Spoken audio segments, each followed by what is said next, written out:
Sen bana bir de bak, Xitaylar bilen birlikte yaşayalayımız deydiğin 3 sebepli de bak hazır.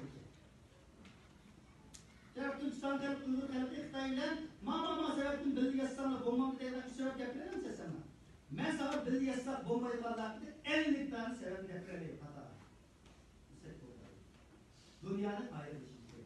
Birbirimizge, birbirimizge deyişler neden anlatılmaydı. Biz dünyanın harikalarından elde etmişiz. Biz devletlerimize bakıyoruz. Biz bu kadın dünya hukukinin sayılanlarında bir reform kıldık. Bir ıslahat kıldık. Bunu sebebi abi. Basmışlığın asas kaldığı radikal terörist yapmaktır. Dünya işlerini kendine yendirsin, devlette işini attığı ama hatta özümüzde teröristler işini attığı. Dini teröristler. Bundan baktığımızda Uygurlar yalnız Şarkı Türkistan tarafı devlet kuruşun kurun mükemmel demokratik asas gibi bir teşkilat kuralandı diye mesaj veriyoruz. Çünkü dünya Afganistan'da bir devletin oturuş çıkışına kalmaydı. Kurulan bir devlet dünyanın menfaatine uygun şekilde insaniyetin refahına, tinçliğine, dünyanın adaletine kök koşalaydıran bir millet devlet koşardı. Bu mısır problem gider. Kalmayın. Biz Müslüman vakıfta aşağı takip var. Bu da dünya balaya da tekildi.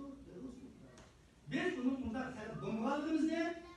Biz dünyada dedi cumhuriyetler atılgan millet devletlerde dedi bir sana 34 vakıfta 37 İslam Cumhuriyet kurallarımız ne? Dünya dışımız gerek. Bunu anlatabiliriz. 44. dedi dünyada sanatlı devletler vakıfta Uygurların Cumhuriyet kurallarından ibaret bu ne? Bunu da anlatabiliriz. Hem de bu ötken tarih. Bugün dünya kendi Uygurlar. Vatan varamaydı. Vatanın ihtiyarlarımız bunu oynaydı. Vatanın ihtiyarlarımızdan arzusu ne? Bu ne? Aramayın. Birleşken Milletler Teşkilatı'nın insan yapıları Ali Komisyonu Meçhekat'ın Parlamento'da 2019 yılında kesem oldu da bazı bir şey aldan varamadı. Hiçbir sorunu içinde. Şunu da dünya Çerkez'deki Uygur davası arkalı vatandaşlarına diyagnoz koydu. Bunlar kanlar böyle kalır. Kanlar böyle. Demokratik düşüncesi var mı? Şunun için biz dünya hukukatın bir saha mesela okuyor. Çünkü bunu Tibet'ten değil. Tibet'in sürgün hükümeti olan yılların yazmakta ama Tibet'in zinciri. Başka şunun çıkarar. Bunu aldılar. Bunların da demokratik sayılan bu konuda. Çünkü ular güven de tutması. Demokratik bir sayılan ötkazdi. Dolayılama yüzden hukuk ne? Din ümmetinin siyasi hukuk ne? Ümmetinin ötüslerdi. 90 sanılar çıkarlar sayılandı. Bunlar bütün dünyada demokratik sayılan kuran için hazır uların hareketi bambaşka bir sıkıntı.